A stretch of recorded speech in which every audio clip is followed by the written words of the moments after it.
Picture this. 75,000 screaming fans suddenly fall silent. Elvis Presley, the king of rock and roll himself, stops mid-song, tears streaming down his face. What could possibly move the man who commanded stages worldwide to break down in front of his largest audience? The answer lies in the pure, untrained voice of a blind girl who sang from her heart and touched the soul of a legend. This is the story of a single moment that proved music's power transcends all barriers. A moment that reminded us why some voices are destined to be heard, even in the darkest of circumstances. The year was 1977, and Elvis Presley was at the height of his comeback tour. The venue was Indianapolis's Market Square Arena, packed beyond capacity with 75,000 devoted fans who had traveled from across the Midwest to witness the king perform. The energy was electric, the anticipation palpable. Fans had been waiting outside for hours, some camping overnight, clutching their tickets like golden treasures. The merchandise stands were overwhelmed, selling out of everything from scarves to posters within the first hour of doors opening. Elvis took the stage in his iconic white jumpsuit, adorned with golden eagles and sparkling rhinestones that caught every stage light. His presence was magnetic, commanding attention from every corner of the massive arena. The opening notes of "That's All Right" sent the crowd into a frenzy of screams and applause that could be heard blocks away. This was vintage Elvis, confident, charismatic, and completely in control of his domain. The setlist that night was a carefully curated journey through his greatest hits. "Love Me Tender" had the audience swaying in unison, their phone flashlights creating a sea of stars in the darkened arena. "Hound Dog" brought everyone to their feet, dancing and singing along to every word. The king was in his element, feeding off the crowd's energy and giving them everything they came to see. His voice was strong. His moves still carried that signature swagger that had made him famous decades earlier. But what nobody in that arena could have predicted was that the most memorable moment of the evening wouldn't come from the man on stage, but from someone sitting quietly in the audience. Hidden among the thousands of screaming fans was a young girl whose story was about to unfold in the most unexpected way. Her name was Sarah. She was 14 years old, and she had been blind since birth. Tonight would change everything for both her and the king himself. Sarah Mitchell had dreamed of this moment for 3 years. Born blind due to a rare genetic condition, she had discovered Elvis's music when she was 11 years old, and it had become her entire world, while other kids her age were obsessing over teen pop stars. Sarah found solace and inspiration in the raw emotion of Elvis's ballads.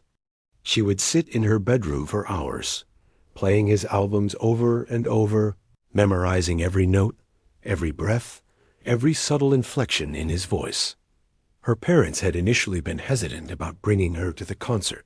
The crowds, the noise, the chaos, it all seemed overwhelming for a girl who navigated the world through sound and touch. But Sarah had pleaded with them for months, saving every penny from her allowance and birthday money to buy the tickets. She explained to them that Elvis's music wasn't just entertainment for her. It was her window into a world of emotion and expression that she could fully experience despite her blindness. The night of the concert, Sarah wore her best dress, a simple blue outfit that her mother had described to her in detail. She carried a small sign that read, "Thank you, Elvis, for giving me sight through sound," written in her own careful handwriting. Her parents helped her navigate through the crushing crowds, finding their seats in Section C, row 15. Sarah didn't need to see the stage to feel the electricity in the air. She could sense it in the nervous excitement of the people around her, in the way voices carried differently in the vast spaced out as the concert progressed. Sarah sang along to every song, her voice pure and clear, despite never having had a single vocal lesson. Her parents watched in amazement as their daughter, usually shy and reserved in public spaces, became completely absorbed in the music. She swayed with perfect rhythm, her hands moving gracefully as if conducting an invisible orchestra. Other concert-goers around him began to notice her enthusiasm, some even stopping their own singing to listen to her remarkably beautiful voice. Little did anyone know that Sarah's moment to shine was just minutes away. It happened during Can't Help Falling in Love. Elvis had just begun the opening lines when a technical malfunction caused his microphone to cut out completely.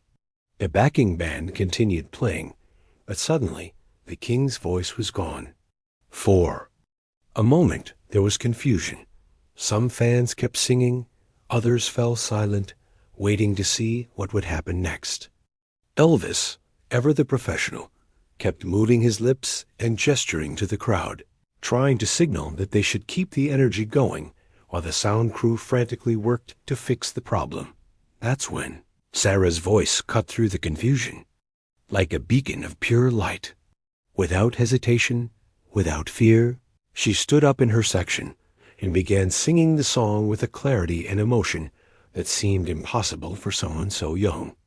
Her voice, untrained but naturally gifted, carried across the arena with stunning precision. Wise men say, "Only fools rush in." The words flowed from her lips with such genuine feeling that the entire section around her fell silent, mesmerized by what they were hearing. Elvis heard it too. Standing on stage with his broken microphone, he turned toward the source of that incredible voice. For a moment, the king of rock and roll stood completely still, his face showing a mixture of surprise and deep emotion. As Sarah continued singing, more and more sections of the arena began to quiet down, until eventually 75,000 people were listening to a blind 14-year-old girl sing one of Elvis's most beloved songs with more heart and soul than most professional singers could muster. The sound technicians had fixed the microphone issue by now, but Elvis didn't pick it up. Instead, he walked to the edge of the stage, his eyes scanning the crowd to locate this angel-voiced girl. When he finally spotted her, standing in Section C, her face turned upward toward the stage she couldn't see, her voice soaring through the arena. Tears began streaming down his face. The king was crying, and 75,000 people witnessed one of the most genuine, emotional moments in concert history. Elvis's tears weren't just moisture on his cheeks. They were the visible manifestation of something profound happening in his soul. Here was a man who had performed for presidents, sold millions of records, and commanded stages around the world. Yet he was moved to tears by a young girl who sang simply because she loved the music. As Sarah finished the song, the arena erupted in the most thunderous applause of the night, but it wasn't for Elvis this time. It was for her. The king wiped his eyes and picked up his now working microphone. "Ladies and gentlemen," he said, his voice thick with emotion, "I've been performing for over 20 years, and I've never heard anything more beautiful than what we just experienced. Young lady, wherever you are out there, you have a gift from God himself." The crowd erupted again, and people began pointing towards Sarah's section, creating a wave of recognition that swept through the arena. Elvis made an unprecedented decision that night.